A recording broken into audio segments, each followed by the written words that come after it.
Now when morning came, all the chief priests and the elders of the people took counsel against Jesus to put him to death.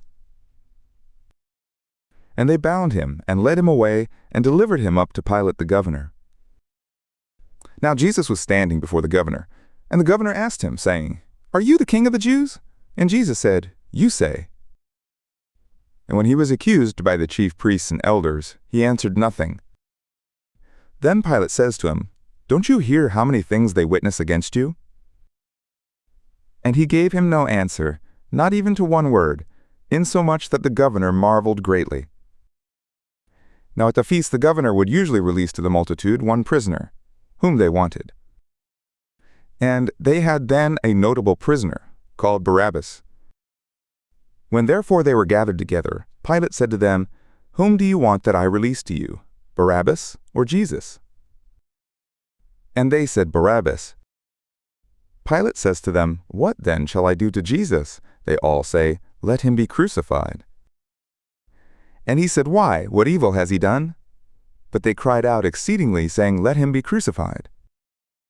So when Pilate saw that he prevailed nothing, he released to them Barabbas, but Jesus he scourged and delivered to be crucified.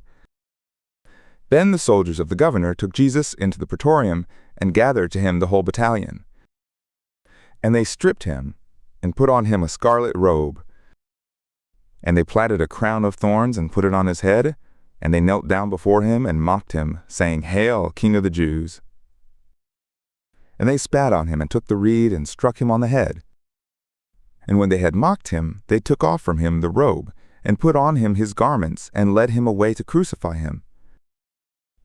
And as they came out, they found a man of Cyrene, Simon by name. They compelled him to go with them, that he might bear his cross. And when they had come to a place called Golgotha, that is to say, the place of a skull, they offered him wine mingled with gall, but he did not receive it. And when they had crucified him, they parted his garments among them, casting lots. And they sat and watched him there. And they set up over his head his accusation, written, "This is Jesus, the King of the Jews."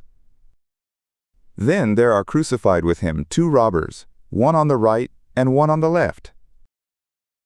And those who passed by railed on him, wagging their heads, and saying, "You who destroy the temple and build it in 3 days, save yourself if you are the Son of God, and come down from the cross."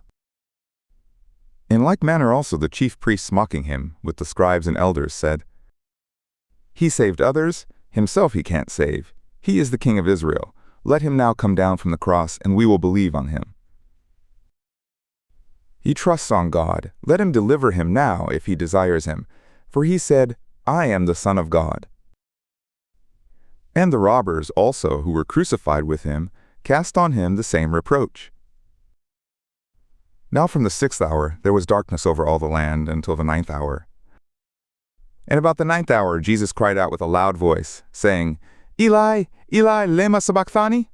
That is, my God, why have you forsaken me?" And some of those who stood there, when they heard it, said, "This man calls Elijah."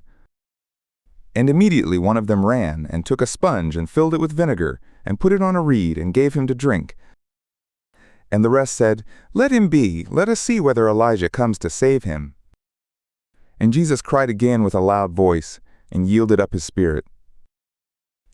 And look, the veil of the temple was rent from top to bottom in 2. Now the captain who was watching Jesus, when he saw what happened, said, "Truly this was the Son of God." And many women were there watching from far, who had followed Jesus from Galilee, serving him, among whom was Mary Magdalene and Mary the mother of James and Joseph, and the mother of the sons of Zebedee.